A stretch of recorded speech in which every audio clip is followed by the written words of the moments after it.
Hello बच्चों, welcome back to the channel. आज हम लोग क्लास 10th की आपकी इकोनॉमिक्स का जो सेकंड चैप्टर है मनी एंड क्रेडिट, वो आज हम डिस्कस करने वाले हैं नोट्स के थ्रू। तो आई होप आप सबकी प्रिपरेशन सही चल रही है और इस वीडियो के अकॉर्डिंग भी आप लोग थोड़ी बहुत प्रिपरेशन ज़रूर करना। कुछ इंपॉर्टेंट टॉपिक्स है इसमें। वैसे एक्सप्लेनेशन पूरे चैप्टर की है नोट्स के थ्रू, और चैप्टर बहुत छोटा और ईजी है।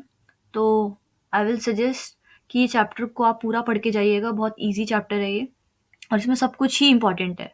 तो सब कुछ ध्यान से पढ़िएगा। ये नोट्स आपको लिंक पे मिल जाएंगे, we will add in the description box. तो चलिए चैप्टर शुरू करते हैं, money and credit, class 10th का। तो सबसे पहले समझते हैं कि जो मनी है वो क्या है। एक मीडियम ऑफ एक्सचेंज है। मनी को एज मीडियम ऑफ एक्सचेंज क्यों कहा गया है, पहली चीज डेफिनेशन समझते हैं कि मनी जो है वो वाइडली एक्सेप्टेड होता है। ठीक है, that it is widely accepted in exchange for goods and services. That is why it is a medium of exchange. सबसे पहले हम समझते हैं क्या मनी पहले के टाइम पे भी ऐसे ही था जैसा मनी आज हम यूज करते हैं? बिल्कुल भी नहीं। पहले था बार्टर सिस्टम, यानी कि हम गुड्स के बदले गुड्स एक्सचेंज करते थे, जैसे यहाँ पर दे रखा है exchange of goods for goods. इसके कुछ लिमिटेशंस हैं। लिमिटेशंस क्या है? पहले क्या होता था कि मतलब आप अगर आज के समय में भी बार्टर सिस्टम यूज करने की कोशिश करोगे तो वो सही सिस्टम, वो सही नहीं बैठेगा इस सिस्टम में। क्यों? क्योंकि यहाँ पे प्रॉब्लम आती है किस चीज की? डबल कोइंसिडेंस ऑफ बॉन्ड्स की, यानी कि lack of common measure of value, और या आप ये भी बोल सकते हो इंडिविजिबिलिटी ऑफ गुड्स भी। मतलब 3 पॉइंट्स इसमें दे रखे हैं यहाँ पे। पहला डबल कोइंसिडेंस ऑफ बॉन्ड्स, दूसरा lack of common measure of value, तीसरा यहाँ पे दे रखा है इंडिविजिबिलिटी ऑफ गुड्स। सबसे ज्यादा इंपॉर्टेंट इसमें दो है, डबल कोइंसिडेंस ऑफ बॉन्ड्स, दूसरा lack of common measure of value. और हाँ, बस यही दो है इसमें इंपॉर्टेंट। तो डबल कोइंसिडेंस ऑफ बॉन्ड्स क्या होता है, ध्यान से समझना। जैसे मान के चलिए, जो गुड मुझे चाहिए, ठीक है, जो गुड मुझे चाहिए वो गुड आपके पास होना चाहिए, और जो गुड सामने वाले को चाहिए वो गुड मेरे पास होना चाहिए। तो ये कंडीशन आ जाती है बार्टर सिस्टम में।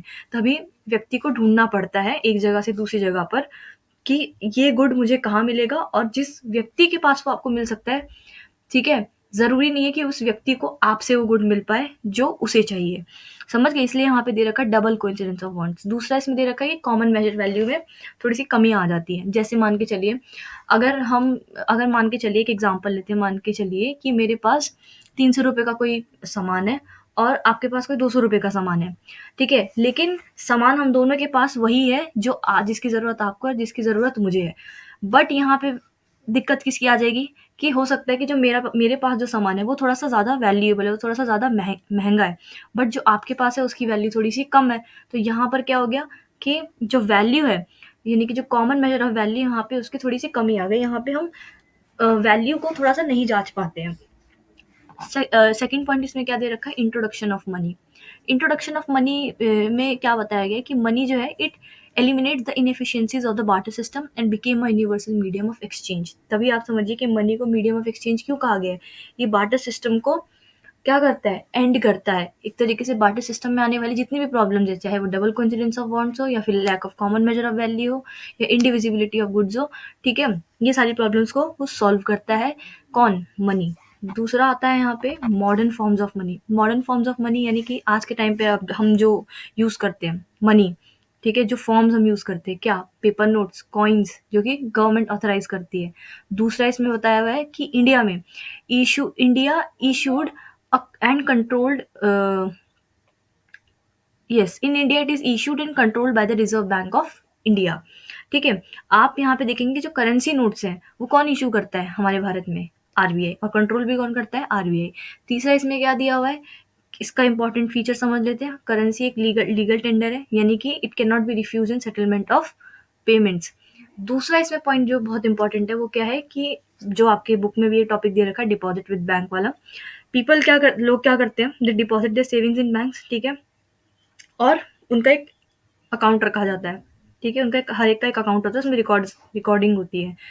मतलब कहने का ये है कि उनका एक रिकॉर्ड बनाया जाता है। दूसरा इसमें क्या दिया हुआ है कि deposits can be withdrawn via cheques, ATMs और ऑनलाइन मेथड्स। आज के टाइम पे हम online UPI and all use करते हैं, चेक पेमेंट्स भी है, एटीएम्स भी हम यूज करते हैं।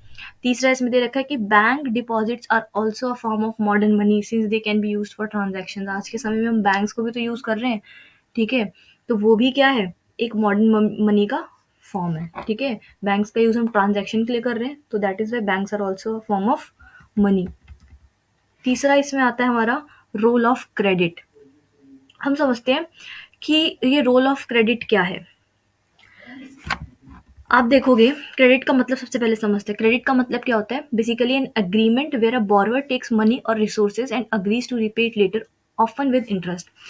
एक तरीके से आप इसे उधार कह सकते हो, ठीक है?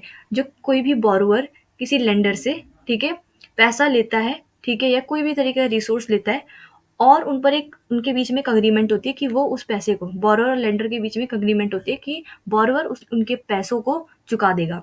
यानी कि जो उधार ले रहा है व्यक्ति, वो उसके पैसों को चुका देगा, बट किसके साथ? इंटरेस्ट के साथ। समझ गए? दूसरा इसमें पॉइंट क्या दे रखा है कि जो क्रेडिट्स होते हैं वो कितने तरीके के होते हैं। एक होता है फॉर्मल और एक इनफॉर्मल। ये बहुत ज़्यादा इंपॉर्टेंट है इस चैप्टर में हर पूरा चैप्टर ही इंपॉर्टेंट है, लेकिन सबसे ज़्यादा इंपॉर्टेंट जो जिसके चांसेस ज़्यादा जो एग्जाम में पूछ सकते हैं वो है टाइप्स ऑफ क्रेडिट। इसमें क्या बताएगा कि फॉर्मल क्रेडिट जो होता है, ठीक है, वो क्या होता है? It is powered by institutes such as banks and cooperatives. Features क्या होते हैं यहाँ के? कि इनके इंटरेस्ट रेट कम होते हैं और आरबीआई और सरकार इन्हें रेगुलेट करती है, ठीक है। दूसरा आता है इनफॉर्मल क्रेडिट। इनफॉर्मल क्रेडिट में कौन आते हैं? मनी लेंडर्स, ट्रेडर्स, फ्रेंड्स, ठीक है, रिलेटिव्स भी हो सकते हैं, ठीक है, जो अनऑफिशियल हो, ठीक है, इसीलिए हम इसको इनफॉर्मल क्रेडिट में काउंट करते हैं। इनके इंटरेस्ट रेट ज़्यादा होते हैं, ये इंपॉर्टेंट है, दोनों के बीच में डिफरेंस। दूसरा, ये एक्सप्लॉयटेटिव भी होता है, और दूसरा यहाँ पे प्रॉपर डॉक्यूमेंटेशन नहीं होती है। जब आप फॉर्मल सोर्सेज के पास जाते हो क्रेडिट लेने के लिए, तो आपको बहुत डॉक्यूमेंटेशन वर्क करना होता है। लेकिन आप कुछ क्या कहते हैं, डेटा वगैरह भी देखोगे तो सबसे ज़्यादा लोग इनफॉर्मल क्रेडिट की ओर जाते हैं, क्योंकि डॉक्यूमेंटेशन कम होता है। बट एक नुकसान ये रहता है कि उनको हाई इंटरेस्ट रेट पे लोन्स मिलते हैं या क्रेडिट मिलता है। जैसे यहाँ पे देखो कुछ पॉजिटिव इफेक्ट दे रखे हैं, नेगेटिव इफेक्ट बताया हुआ है। पहला पॉजिटिव इफेक्ट क्या है कि it helps in expanding business and investment. Credit का यूज जनरली इसीलिए किया जाता है ताकि आप अपने बिजनेस को एक्सपैंड कर सको, है ना। दूसरा, enables people to meet urgent needs like health care and education.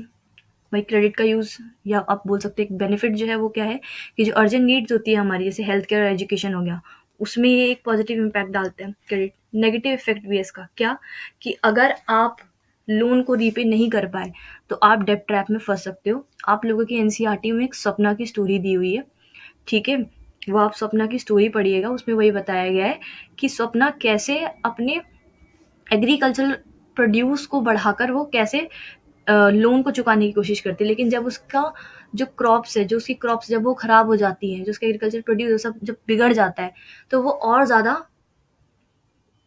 Trap में फंस जाती है। यानी कि उसको उस पर्टिकुलर चीज़ को कवर करने के लिए वो दोबारा लोन लेती है, यानी कि लोन के ऊपर वो लोन ले चुकी होती है। तो इसी को हम बोलते हैं डेब्ट ट्रैप।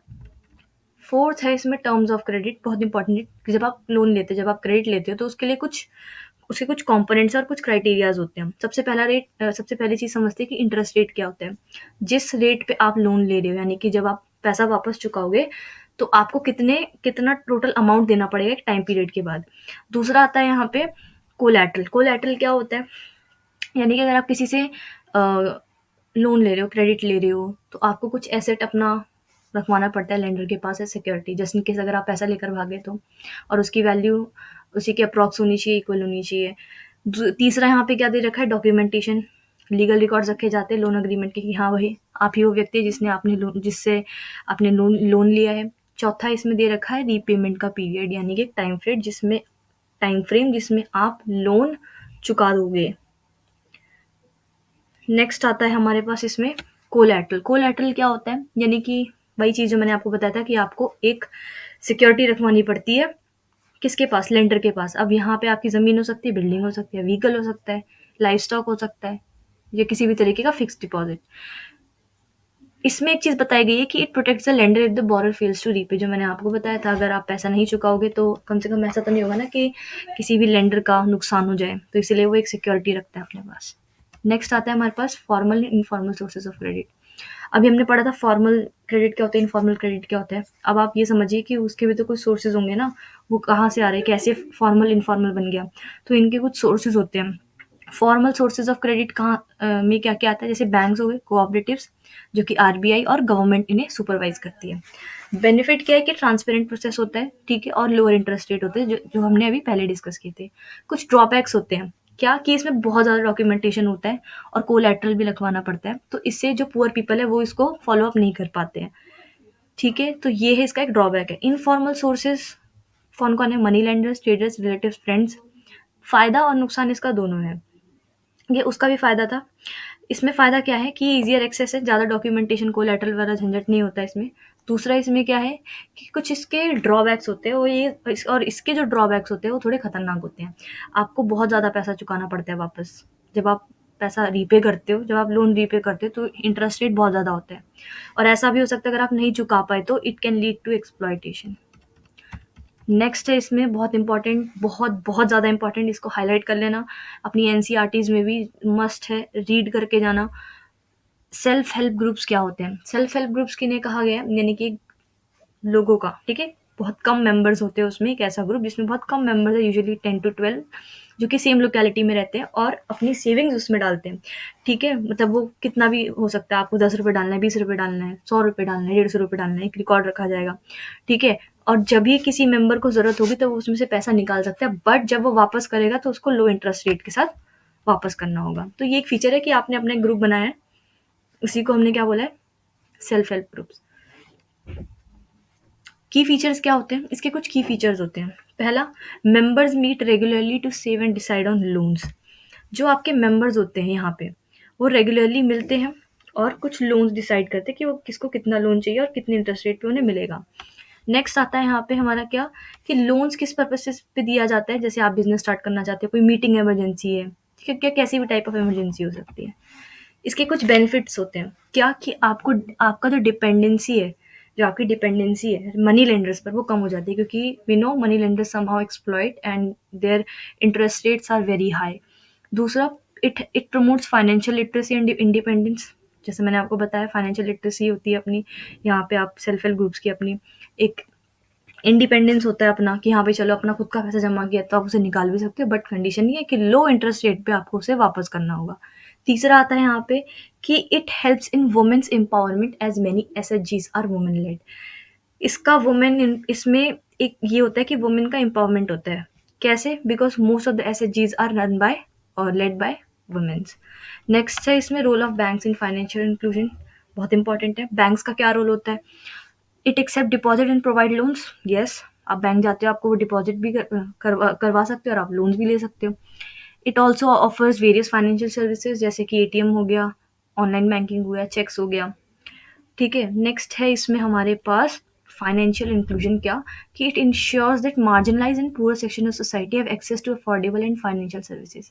ये भी एक इसमें बेनिफिट होता है, या आप बोल सकते हो एक रोल होता है बैंक्स का, कि वो ये ध्यान में रखे कि हमारी सोसाइटी में एक मार्जिनलाइज जो पुअर सेक्शंस है उनके पास भी एक सुविधा हो कि वो आके बैंक के सर्विसेज को ले सके एक अफोर्डेबल फाइनेंशियल प्राइस पे।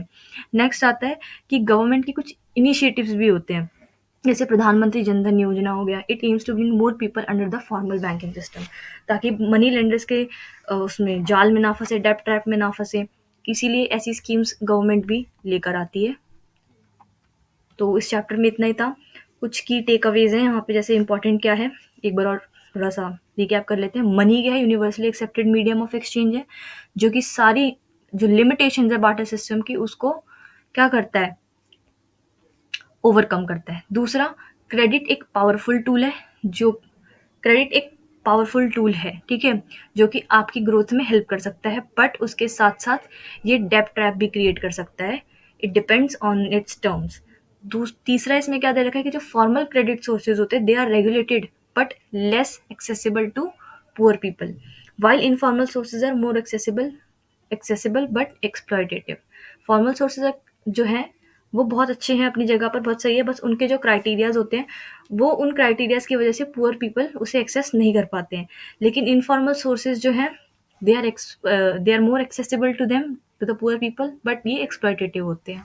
लास्ट, एसएचजीज जो हैं वो एक बहुत अच्छा सोल्यूशन है फाइनेंशियल इंक्लूजन के लिए, और दूसरा वुमेन्स की एम्पावरमेंट के लिए, आप बोल सकते हो वल्नरेबल ग्रुप्स जो है उनके एम्पावरमेंट के लिए। तो इस चैप्टर में एसएचजीज का बहुत इंपॉर्टेंट रोल प्ले है, और दूसरा बहुत हो सकता है, बहुत चांसेस हैं कि इस चैप्टर में से एसएचजीज के बारे में पूछा जाए।